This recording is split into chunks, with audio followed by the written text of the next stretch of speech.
The Man Who Knew Too Much is of extreme importance to restore. First reason is it's an Alfred Hitchcock film.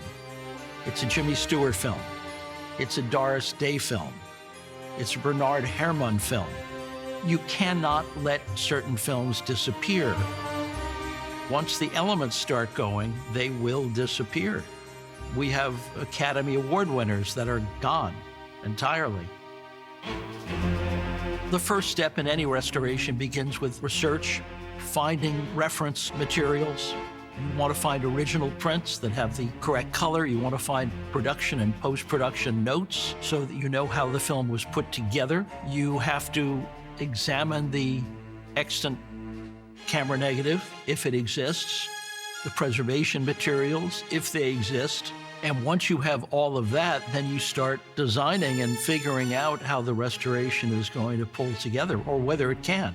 For The Man Who Knew Too Much, Universal had 2 or 3 prints, one of them produced by Technicolor London, where the film had been originally printed, and one produced by Technicolor Hollywood, and those became the basis of the color and density for the restoration, the British print being slightly warmer than the domestic print.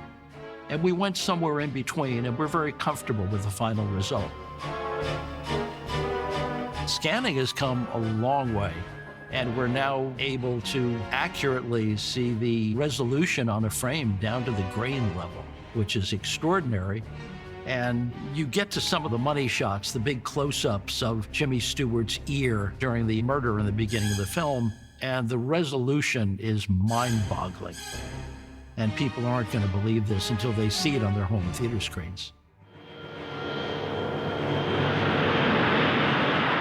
Initially, when we went through the inventories, we saw something that said optical track neg P.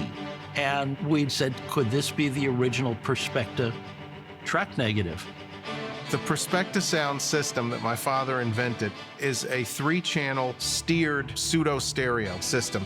So in other words, it's starting with a mono soundtrack, and it's using low-frequency tones to send the sound to any one or any combination of 3 channels, left, center, and right, that are 3 speakers located behind the screen.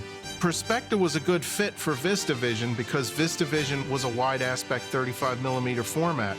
So it's a great way to spread the sound out to fit the width of the picture.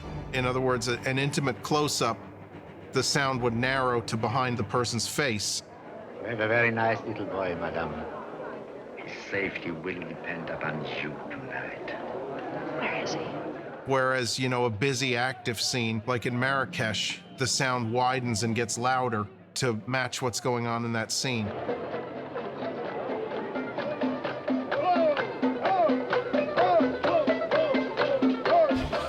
One thing I appreciate about this release is that in the vaults at Universal, preserved down from Paramount, was the original optical negative of the Perspecta sound. So this is actually the master optical recording that was made at Paramount Sound Division the days that they made the Perspecta encoding for the master print.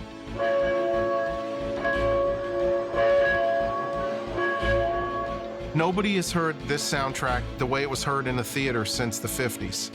So now we're going to hear it as it was heard in a movie theater, as opposed to a mono soundtrack, which has been the prior releases.